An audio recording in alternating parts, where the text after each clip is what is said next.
Mindanao, handa na ba kayo? KB, kilos pronto.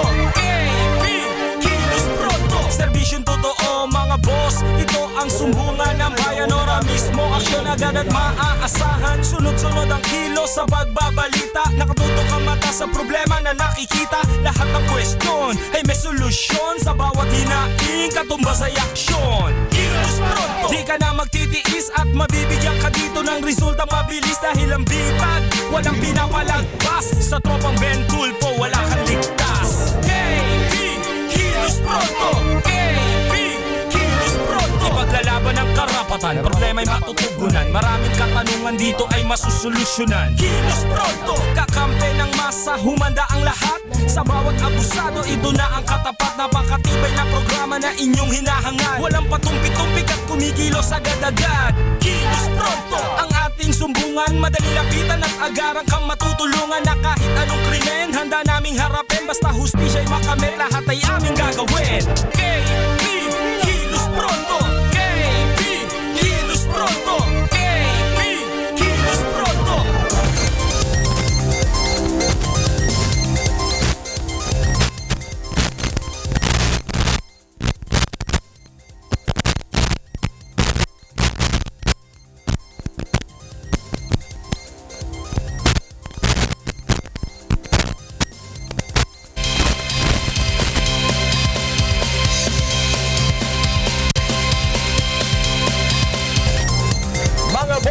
Kami ho'y nagpapaumanhin, yun yung tawag na technical glitch. Yes. Kasi live tayo. Oh, live ho kasi kami. Kaya medyo inaayos lang ho namin.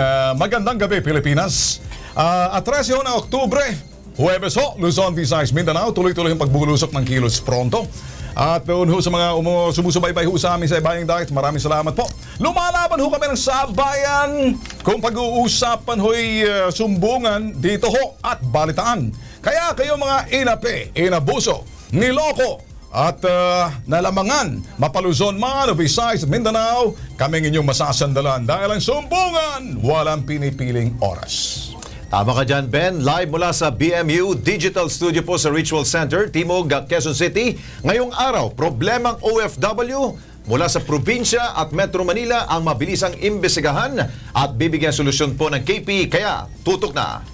Habang ang inyong kwento ng pag-asa at hiwaga sa gitna ng laban ng buhay, bibigyan pansin din sa KP. Ang programang ito ay napapanood din live sa Facebook page ng Kilos Pronto. Uploaded din po ang aming programa araw-araw po sa aming Facebook page. Within 12 hours po yan, kaya walang dahilan para hindi po ninyo mapapanood itong aming pong episode na ito. Kaya wala nang patumpik-tumpik pa. Kilos Pronto na!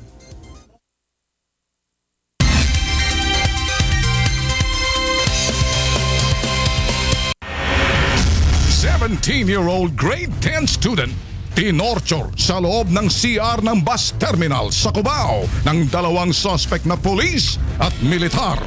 Biktima, pilit na pinaamin na snatcher. Baon ng pobreng torture victim na 150 pesos pinatos. Detalye ng sumbong. Alamin sa Bitag Kilos Pronto. Pantang pagpatay ng mga suspect sa biktimang 17 anyos, dokumentado sa Facebook.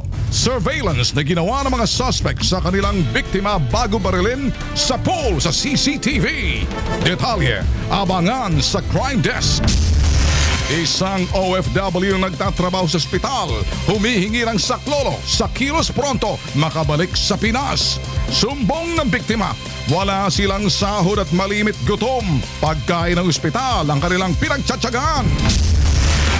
Umaalingasaw ng mga tambak na basura sa harap ng eskwelahan, inarereklamo ng mga estudyante at magulang. Ipinadala sa Facebook page ng Kilos Pronto. Matagal na raw ang problemang ito. May-ari ng lupa sa harap ng eskwelahan, dead malang. Pakikilusin dito sa Pukaw na Mo! Ito ang sumbungan, imbestigahan at balitaan. Kilos Pronto, umpisa na!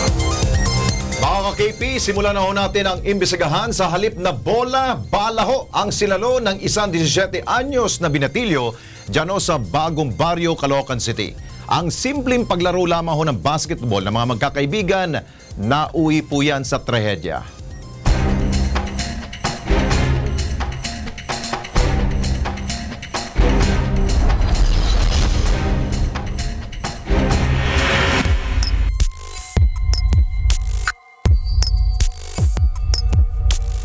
ika-27 ng Setyembre taong kasalukuyan. Pasado alas 2 ng hapon sa barangay 150, Bagong Baryo sa Caloocan City. Di umano'y umalingaw-ngaw ang tunog ng putok ng baril galing sa loob ng basketball court na naturang barangay. Sa CCTV footage sa barangay 150 na nakunan bago nangyaring insidente, makikitang isang motorsiklo angkas ang dalawang lalaki. Ang kanilang galaw, animoy merong hinahanap sa lugar. Mapapansin pabalik-balik sila sa bahaging ito ng Kaganapan Street, Barangay 150. Habang sa CCTV video naman, nakuha malapit sa basketball court, namataan din ang dalawang lalaki. Makikita ang paghinto nila sa entrada ng isang basketball court. Maya-maya pa, ang lalaking nakaangkas, nagmamadaling bumaba. Ilang saglit lamang, sumunod sa kanya ang naiwang driver. Matapos ito, nasa pool na sa video, ang mga tao mabilis nagpulasan sa basketball court. Ang dalawang lalaking naispatan ng CCTV, kinilalang sina Mark Christian Bade o alias Makmak at isang hindi patiyak ang pagkakakilanlan. Si Makmak kilala raw bilang leader ng grupo na isang gang sa Caloocan, ang Sawako Gang. Isang notorious na grupo na responsable sa mga away at iba't ibang ulat ng pamamaril sa naturang lugar. At ang kanilang pakay nung araw na yon, barilin ang 17 anyos na binatilyong si Ricardo Muñoz o mas kilala sa tawag na Motmot. Ang insidenteng ito, nasaksihan daw ni Don, hindi niya tunay na pangalan. Si Macbade, tapos tinawag po siya. Pagkatawag po sa kanya ng Mot, kumukulit ka na eh. Sabi, ang ginawa ko sa'yo, de, mga ganun po. Sabi po niyang ganun. Sabi ni Bade, ikaw namumuro ka ng bata ka, bigla po siyang hinampal. Sabi ni Motmot, anong kasalanan ko sa'yo? Wala namang ginagawa sa'yo ah. Biglang hinawakan po yung damit niya. Biglang lumabit po yung naka-helmet, tapos tinulak ni Bade si Mot, tapos biglang binali sa dibdib po. Pagkabaril po sa dibdib, yun, sunod-sunod na po putok nun. Tapos napatakbo na lang po ako. Ang pahayag na ito ni Don, sinuportahan din ng isa pang testigo na si alias Tom. Ito naman po si Makmak. May kasama po siyang naka-helmet, ayun po yung driver niya. Nakita ko po sila, may hawak po silang baril. Tapos nakarinig po ako ng 6 na putok sa may court. Nakadapahan na po si Motmot, tapos di na po siya gumagalaw. Tinatawag ko po yung pangalan niya. Nihintay ko po na magsalita siya kaso wala na. Mabilis na nabalita ng mga magulang ni Motmot ang nangyari. Halos madurog daw ang kanilang puso na makita nilang duguan at nakahandusay sa sahig ang kanilang anak. Masakit siyempre yung naramdaman ko. Bakit anak ko pa? Wala namang kaaway ito. Nagulat ako, bakit yung anak ko wala namang kasalanan? Sobrang pagkamis namin sa'yo. Yung huli, computer, tawa ka pa ng tawa sa amin. Tatawanan mo pa ako. Pero ano nga ba ang motibo ng mga suspect para walang awang barilin ang biktima? Sa isinagawang investigasyon ng Caloocan City Police District, Station Investigation and Detective Management Bureau o SIDMB, personal na away daw ang ugat na pagpatay sa binatilyong si Motmot. Malalim, parang revenge. Dagdag pa ni SPO3 Romel Bautista, investigador ng naturang kaso, matagal na raw na magkakakilala ang biktima at ang suspect. Matagal nang kilala ito si Makmak. Kasi madalas naman nagtatambay talaga sa kanila ito. Minsan bumibili rin. Kaya madalas nang kilala. Sa katunayan, nang kalkalin ng pamilya ni Motmot ang kanyang Facebook account, makikita ang pagbabanta ng suspect na si Makmak kay Motmot. Ang pagkakaalam ko lang, meron talaga siyang death threat. Nakita ko sa Facebook niya nung nagbukas kami. Ang sabi niya, kahit magsumbong ka pa sa tatay mo o kay Robin. Tapos sabi niya, magtago ka na. May kalalagyan ka. Formal nang isinampa sa korte ang asunto laban kay Mark Christian de Vera Bade alias Makmak at sa isa pa nitong kasama.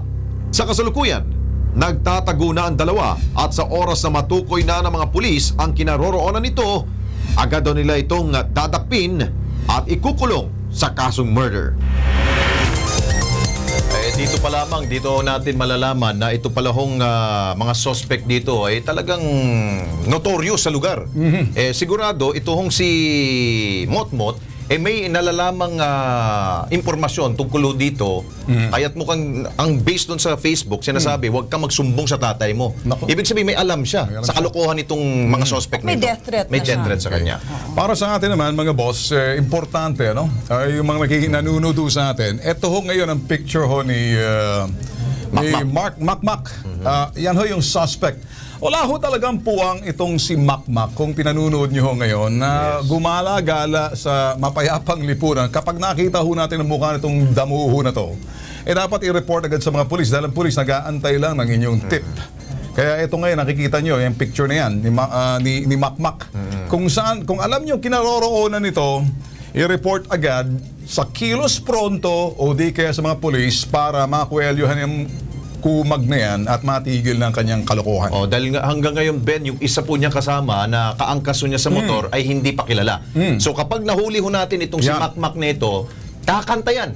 Kakanta ng Do Re Mi yan at ituturo rin niya yung kasama niya. Ayun.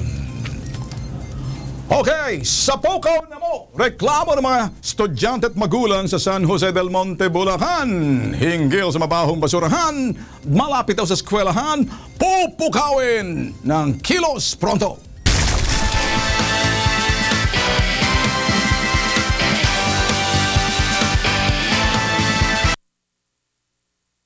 Ito ho isang mensahe galing ho sa pinadala ho sa atin sa Facebook. At ang reklamo ho ng mga estudyante rito, mga magulang umaalingasaw daw ng mabahong tambak na basura sa tapat mismo ng eskwelahan.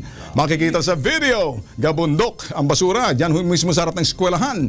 At yan, makikita nyo ngayon, ito rin nagsisilbing basurahan ng buong barangay ng Mulawin, San Jose del Monte, Bulacan. Abay, matagal na raw itong inilapit ng St. Joseph Academy sa lokal na pamahalaan ng Bulacan. Subalit, sa tagal ng panahon, hindi pa rin ito naaksyonan.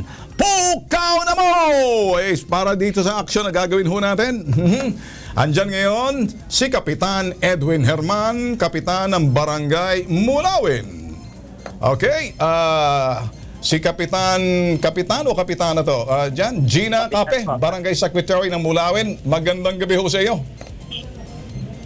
Gina? Si Kapitan. Diyan na ba siya? Si Edwin. Tingnan mo Si naman. Edwin, nandyan ho ba kay Edwin? Opo, si Kapitan. Edwin, okay, magandang gabi sa iyo, Edwin. Kasama ho natin si Alex Santos at si Nika Alahar. Dito ho sa Kilos Pronto, live ho tayo. At kami ho'y tumitimbre muna at nanggigising ho kami ngayon. Alam mo, ano hong ginagawa ninyo sa basurahan, dyan ho na malapit sa eskwelahan ng St. Joseph, Tambakan, kung napapanood nyo sa TV? Matagal na raw ho ito narereklamo sa inyo? Sir, ang sistema ko kasi sir na ginagawa ko sa basura, talaga sir yung basura namin, yung MRF namin kasi sir, doon po yan sa likod ng barangay hall. Okay. So ngayon, yung school po nila, hindi naman ganong malapit eh. Medyo malayo-layo din. Kapitan Edwin, sandali lang. Pukaw na mo, Kapitan. Makinig ka. Yes, sir. Diyan mismo, isang dura lang ang layo. Isang kalsada lang ang pagitan. Mga bata yan. Ano kaya pasinghot ko sa yung basura dyan, kikis-kis ko mukha mo dyan. Anong klaseng dahilan yan? Hindi po pwede yan. Sir, Nirereklamo raw kayo. Ito, makinig ka. Sir. Sir, ito po kasi sir ang aming basura. Nakintindihan ko nga, basura ng buong bayan, andyan, itinatambak. Ano yan? Yan ang garbage station ninyo sa harap mismo ng eskwelahan? Sir, gumawa naman po ako ng paraan dyan, sir Okay. Ako po, sir, mag-i-invest kami ng lupa para po sa MRF. Ba't hindi mo ilapit sa mayor ninyo? Bakit, anong kapangyarihan meron ka kung hindi tutulong sa lokal na pamahalaan? Ito ang dahilan kung ba't may pukaw na mo. Ibig sabihin, dindog na diha, bangon, Bisaya to. Hindi po pwede ang ganyan na para kang mayor niyan eh. Walang galang lang, Kapitan. Kilos! Gusto Sir, namin. kimikilos naman, sir. Kimikilos naman. Ngayon, para sa akin, matagal na nirereklamo to. Ito ba'y nakaabot kay mayor? Nakaabot naman po nung... Okay, kailang huli ninyo nakausap yung mayor ng San Jose del Monte, Bulacan? Sir, bago lang po kasi yung reklamo na yan, sir. Kailan mo ini-report sa mayor ng Bulacan to, San Jose del Monte? Actually, sir, hindi ko pa naman siya Hindi mo naman, nire-report. yun naman pala, wala ka pang ginagawa, puro ka sat-sat, pambihira ka naman, Pero bossing. gumagawa po ako ng paraan, sir. Nag-invest kami ng lupa. Ang halaga kasi ng lupa, sir, 1.6 million. Ibig kong sabihin, Meron na po kami yan ba yung manggagaling sa 300,000? pondo mo o manggagaling sa lokal na pamahalaan? Barangay ka, saan ka kukuha ng pondo? Sa mayor mo, hindi ba? Oo nga po, sir. Oh, ano ba? Gumagawa ka ba ng livelihood? Kinakailangan mo ng mayor, kaya nga may Sir, meron ama ng naman. bayan.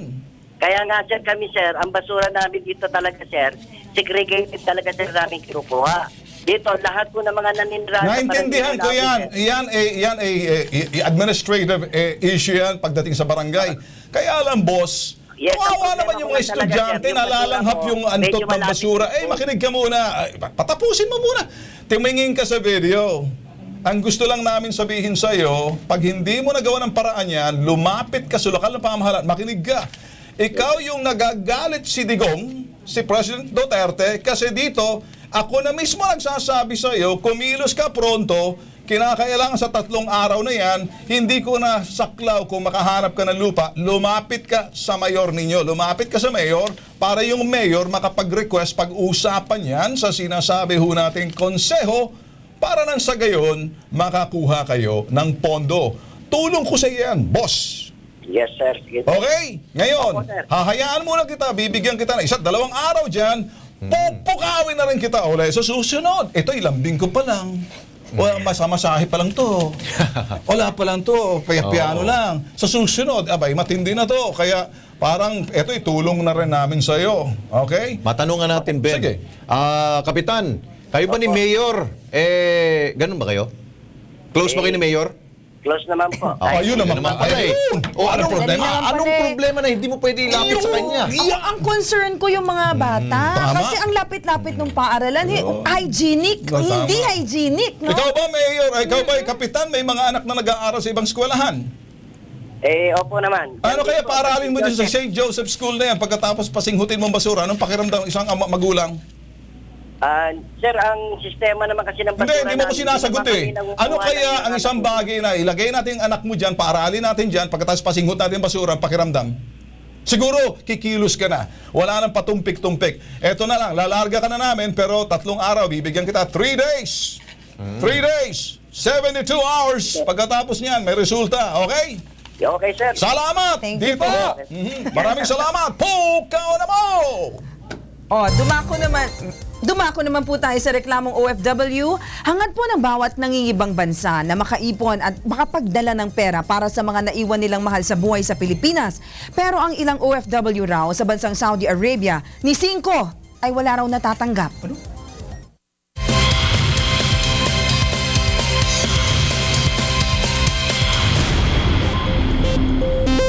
May kapalit ang bawat hirap.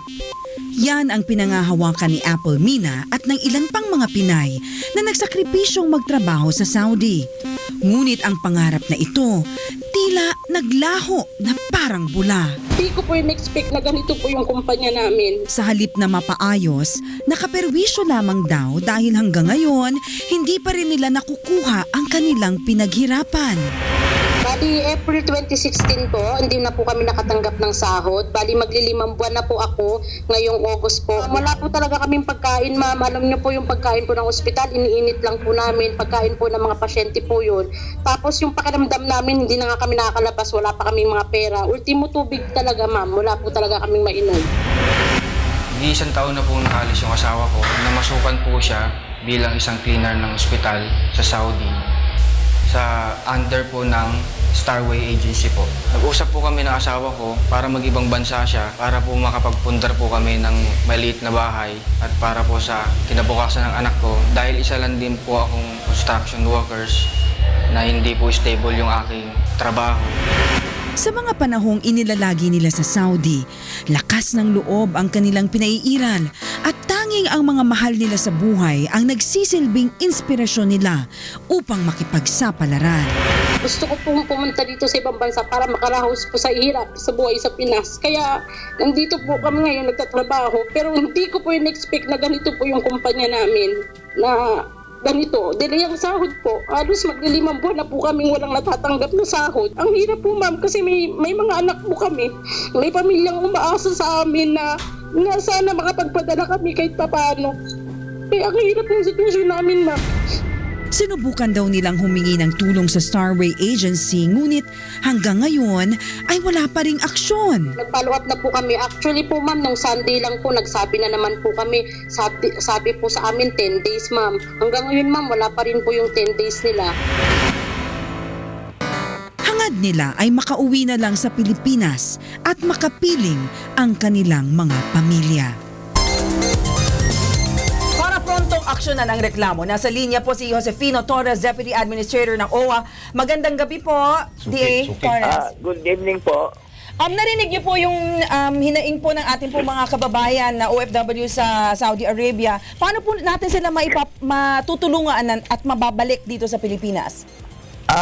Ganito, nung natanggap ko yung mga pangalan nila, na-check ko na doon sa aming membership database.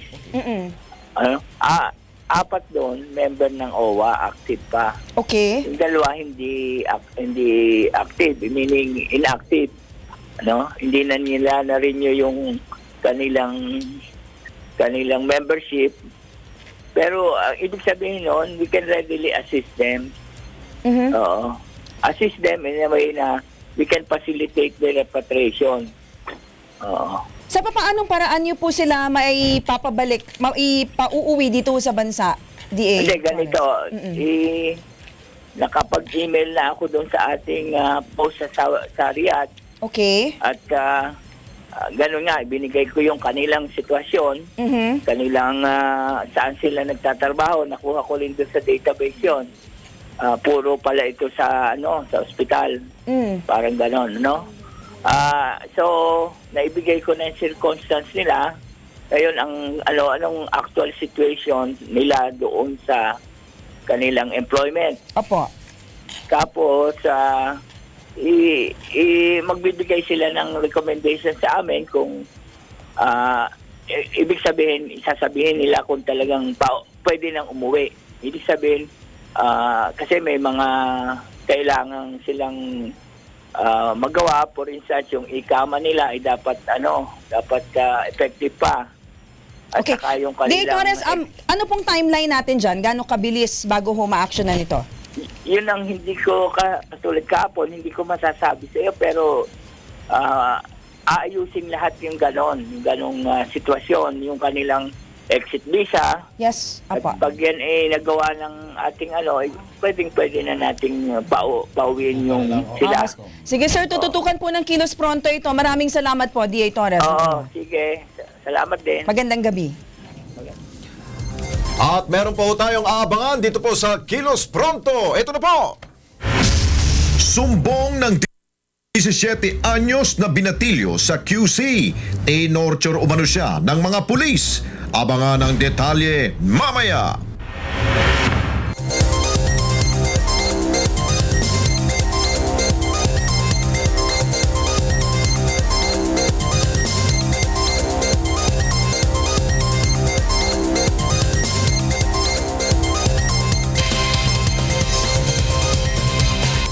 Mga ka-KP, kasama ho natin ngayong ina ho ng biktima na si alias Brian, 17 anyos ho ito, nag-aaral ho sa Quezon City High School. At siya ho'y magsusumbong hinggil ho doon sa pagtotorture daw ho sa kanya ng 2 pulis at militar. At dito sa nanay muna, nanay, ano bang nangyari dito? Kasi gusto kong matatas kakausapin natin si Brian. Ano bang nangyari? Kasi po, nagpunta po siya, pasakay po siya sa bus, nag-abang. Ngayon, sabi na sa akin, nahawakan daw siya ng 2 sundalo sa kapulis. So, ano po siya, sinakay po siya sa van. Tapos, yun nga, pag binaba siya doon sa Okay, sige, Nay. Okay. Kakausapin natin. Huwag kang tumingin sa camera, Brian. Brian, anong ginawa sa'yo nung hawak ka ng 2 pulis at ng militar? Saan ka dinala? Sa loob po ng CR. Sa loob ng CR ng bus terminal? Bakit ka dinala sa loob ng CR ng bus terminal? Ano daw ang dahilan? na aminin ko daw po na kasama ko po yung mga nandurukot. Ikaw ba'y papasok na ng eskwelahan noon? Opo. Okay.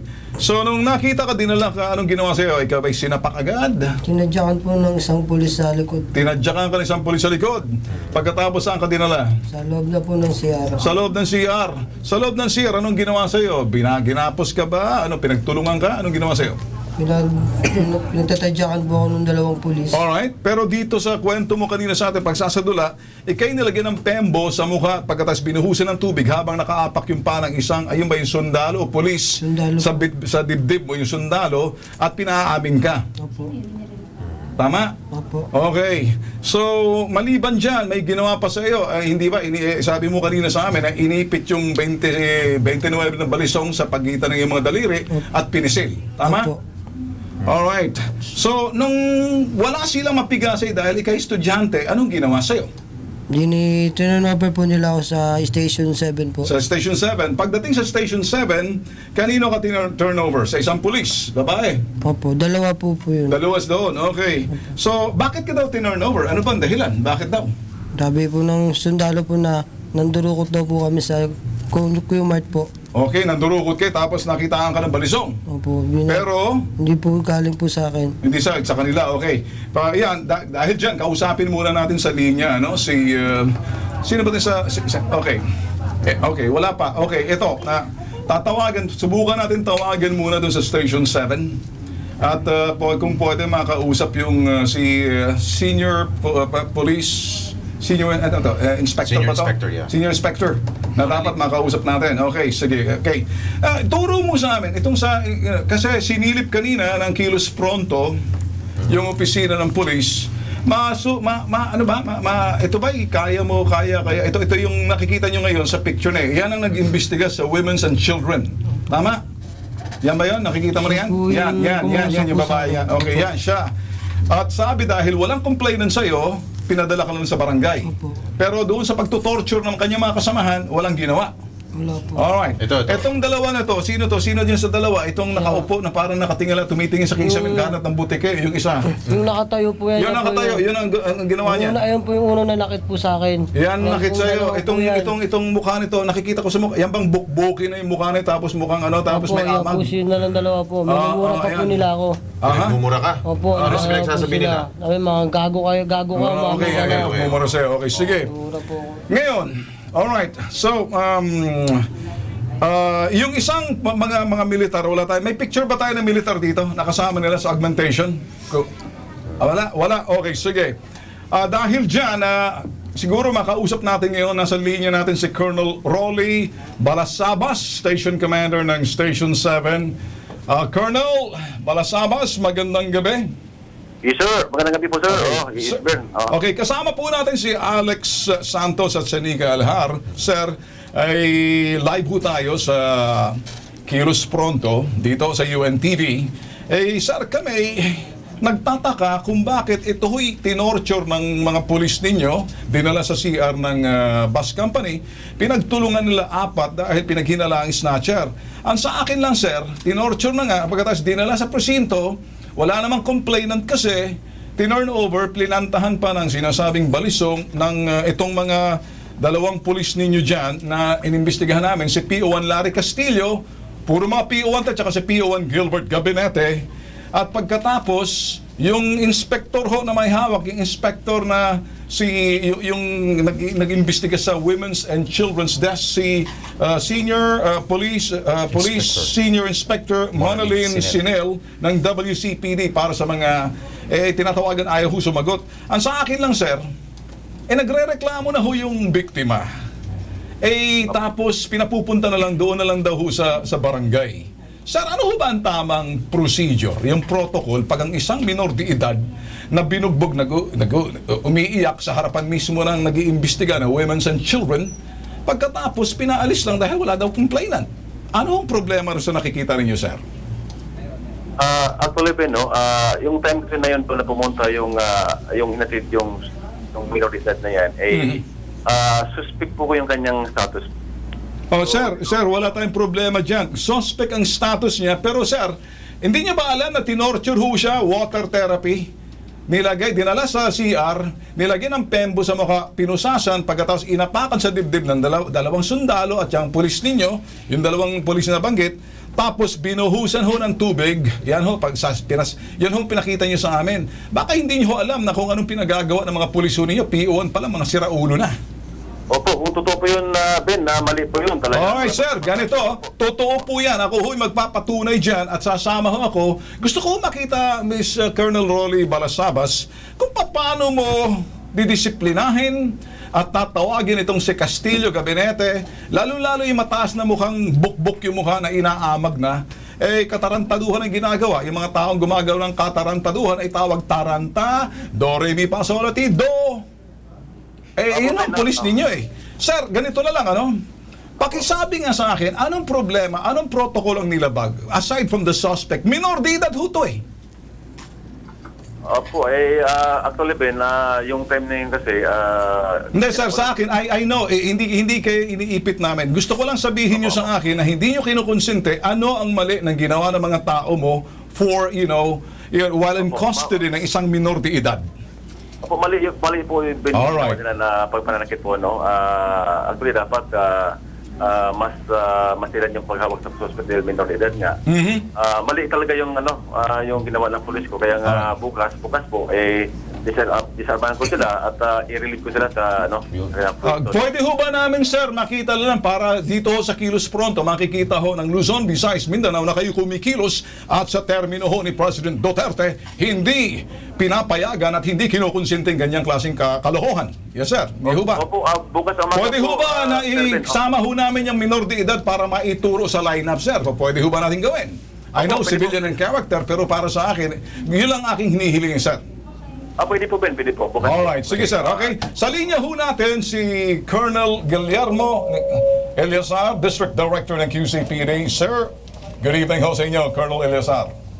Good evening po. Okay, medyo mahina, sir, siguro naman narinig nyo yung, ito naman sabi ni Colonel Balasabas, nakaabot na ho, yung ginawa ho ng pang-aabuso ng dalawang mga PO1 pa lang natin ng mga polis, si Castillo at saka si Gabinete, dyan ho sa Station 7. Alam ko naman, sir, hindi nyo kukonsintihin to bilang isang district director. Pero para sa inyo, sir, anong nakikita nyo mali?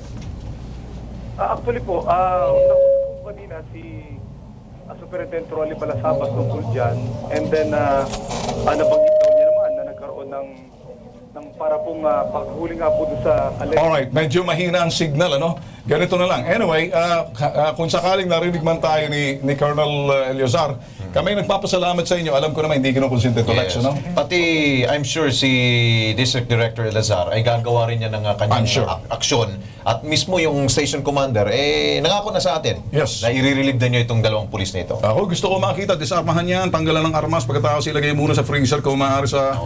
At saka yung dalawang, hindi kami titigil sa Kilos Sundalo Pronto. pa na, Hindi kami titigil, yung dalawang sundalo na yan, dapat tinatapon sa basilan at ipaharap doon sa mga abusayap, si Salde Pimentel, Private First Class, at saka si Jason Caliboso. Ito'y susundan namin to, tututukan namin sa Kilos Pronto, kasama yung mga Kilos Pronto team para doon mismo sa AFP. Doon mismo sa Camp Aguinaldo. Okay. Umanda kayo! Nanay, thank Nanay you. Juliana, Brian, Bukas, tutulungan kayo tingnan ng natin Kilos ang aksyon ng Pronto. pulis. Alright.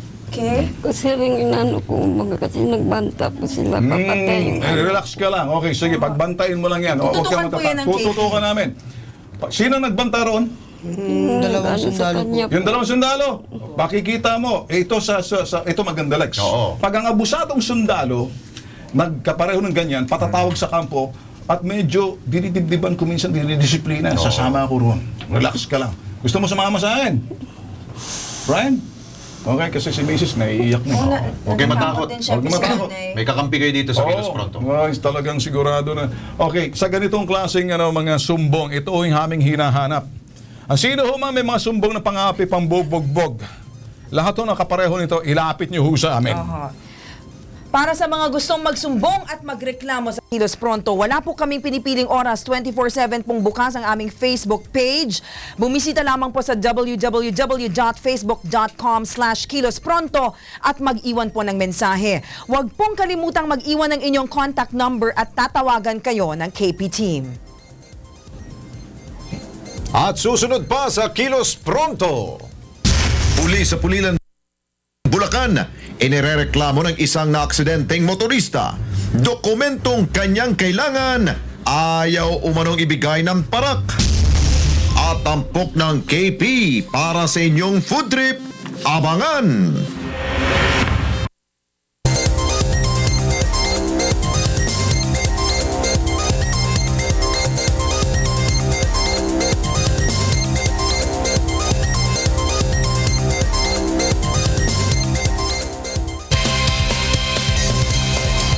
At nababalik po ang Kilos Pronto. Kasama po natin ngayon, walang iba kundi si Jemily Torres para personal po ireklamo ang isa na naman pong pulis. Ito po'y pulis mula po dyan sa Pulilan, Bulacan. Ako po, kamot na siguro ngayon si General Bato ngayon. Dahil pulis na naman ang nirereklamo ho ngayon. Okay, Jem, magandang gabi sa'yo. Magandang gabi rin po. Okay, unang-una, pakikwento sa amin kung ano yung nirereklamo mo dito sa Pulilan Police. Bali po na aksidente po ako last May 29. Ang nangyayari po, na-hospital po ako dito sa Maynila na hindi po ako kinunan na ng statement ni PO3 Brian G. Felix. Okay. So, noong July 30, nagsadya po ako doon dahil doon sa blotter po, ang lumalabas, ako daw po yung bumunggo sa truck. Ikaw yung may kasalanan? Ako daw po. Parang yun yung pinapalabas? Opo. So, sa kagustuhan ko po makita yung dokumento, mga litrato, wala naman po ma-provide sa akin yung pulis.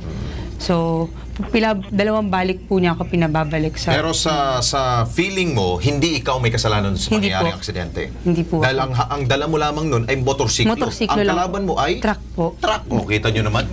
Truck at motor. Babanggain mo ba ang truck?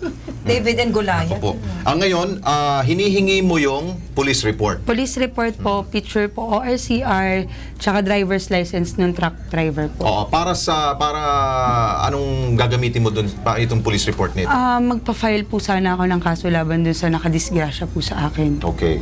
Pero ilang beses ka ba pinagbalik-balik doon at wala silang tugon? July 13 po, nagpunta po ako doon. Yung police po, naabutan ko pa nga po ng pang-merienda kasi may padulas ka pang binigay. Tapos, nung sumunod po, sabi niya sa akin, ipapadala na lang niya sa kaibigan ko. Wala pa rin po. Pinakain at saka binigyan ulit po siya. Wala pa rin po. So, doon sa pangatlo, July 28 po, nagsadya ulit ako doon. Wala pa rin daw po. Yung documents na kailangan ko daw po, nasa kotse daw po niya. Yung kotse niya, nasa bahay po niya. So, wala po ako talagang documents na makuha sa kanya. Okay, medyo nakuha na natin ang picture kung ano nangyari sa disgrasya mo at yung kailangan mo. Apo. Ito yung police report. Kakusapin natin ang hepe ng Pulilan Police Station. Walang iba kundi si Superintendent Satur Endyong. Colonel, magandang gabi po sa inyo. Opo, magandang gabi din po. Okay, Superintendent, ito po bang reklamo ho ni Jem Torres ay nakarating na po ba sa inyong opisina?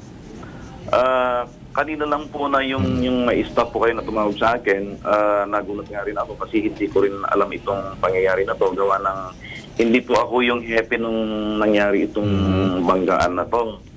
Ngayon, itong reklamo naman niya ay siguro, usapan siguro nila ito between her and yung investigador po siguro na hindi nakarating sa akin. Kaya ganun pa man, kung ano po yung reklamo niya, ay pwede pong dumulog sa opisina at personal ko po siya makausap sana para alam Okay. po. Napakasimple lang kasi, Superintendent, ang kanyang kahilingan. Dahil kita nyo naman po, yung nangyari sa kanyang aksidente, alam mo ba ho ninyo, bakal na ho yung kanyang binti. Dahil po doon sa matinding disgrasya ho, nangyari ho, Superintendent. Tapos, ganun pang actuation po na inyong pong tauhan po dyan sa Pulilan Police. So, ano pong makukuha ho naming action mula sa inyo?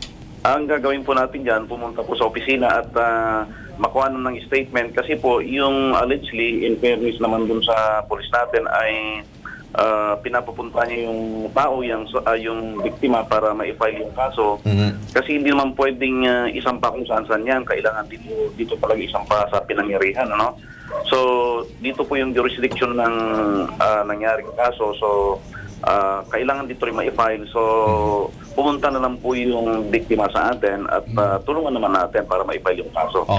Base ho kasi, Superintendent, sa kwento niya sa akin, mukhang lumalabas po, mukhang sinortcut po nitong pulis mo, ito pong investigasyon. Mukhang pumapabor po doon sa kanya pong nakabangga. Ito po yung may-ari yata ng truck na ito. Mukhang may konting shortcut yata ang ginawa ho. At meron po ba tayong gagawin po laban po doon sa pulis ho ninyo? In fairness naman doon sa pulis natin, nakausap ko kayo umaga through telephone. nung nangyari yung krimen na yon, ay yung bangga na yon, ay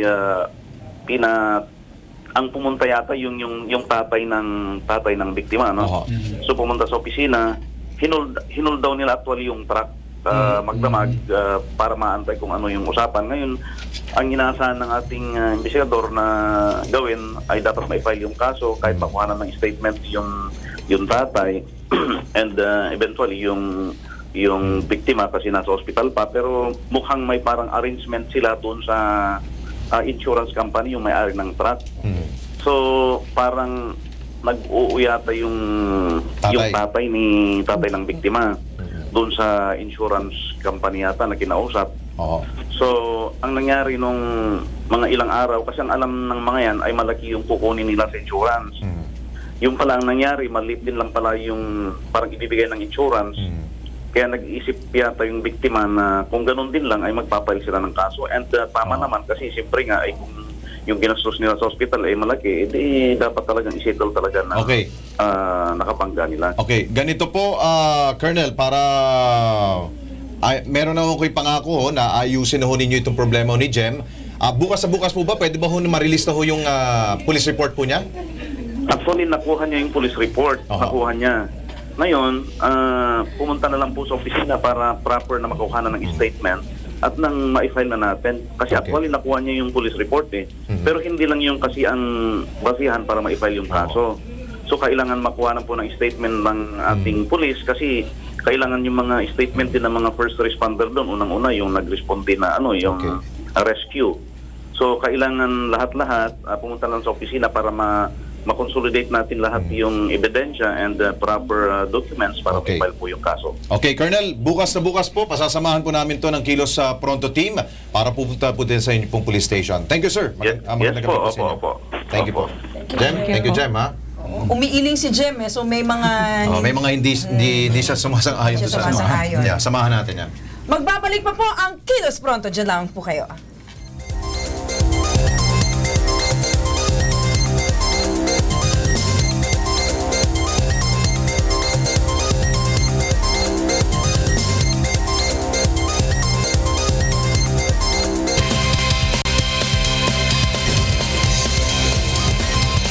Okay mga ka-KP, dumako na ho tayo sa Kilos Pronto Update nitong Lunes nang ipinalabas namin ang proyektong nakatenggang kalsada sa Kalumpit, Bulacan.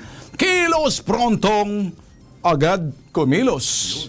At pinakita sa atin na Oktubre pa raw nitong buwan natapos na yung proyekto. At ayan, nakita niyo na. Matatapos na.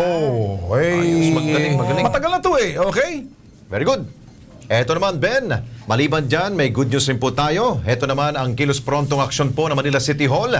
Erap, Mayor, inilapit po natin reklamo hinggil po sa Cellside Tower sa Blumentritt, Manila. Miyerkules, 12 ng Oktubre, mabilis na tinanggal ng mga tauhan ng City Engineer's Office ang delikadong toring yan. Laking pasalamat naman po ng mga residente. Wala na. Kita nyo naman po. Mabilis po aksyon. Thank you. Thank you po. Walang walang edit doon yan, ha? Yeah. Talagang hindi magic yun, ha? Oo. Kumusta ka naman? Medyo yung puso ko kumakabog-kabog. Kanina ka pa nagagalit kasi, Vital. Nagpapaliwanag lang. Okay. Explanation pa lang yun. Basta bukas tututukan mo yung kaso. Walang problema! Mag-usap. Yan ang isang oras na mabilis ang aksyon sa inyong mga reklamo. Ako si Ben Tulfo. Nika Cleofe Alihar naman po naniniwalang sa bawat sumbong serbisyo publikong may puso ang hatid po namin sa inyo. At ako naman po si Alex Santos. Hanggang bukas mga ka-KP, sama-sama nating tigtigan at subaybayan ang bawat isyong kailangan pong imbestigahan. Dahil higit sa sumbungan, imbestigahan at balitaan, dapat kilos! Pronto! Una ako!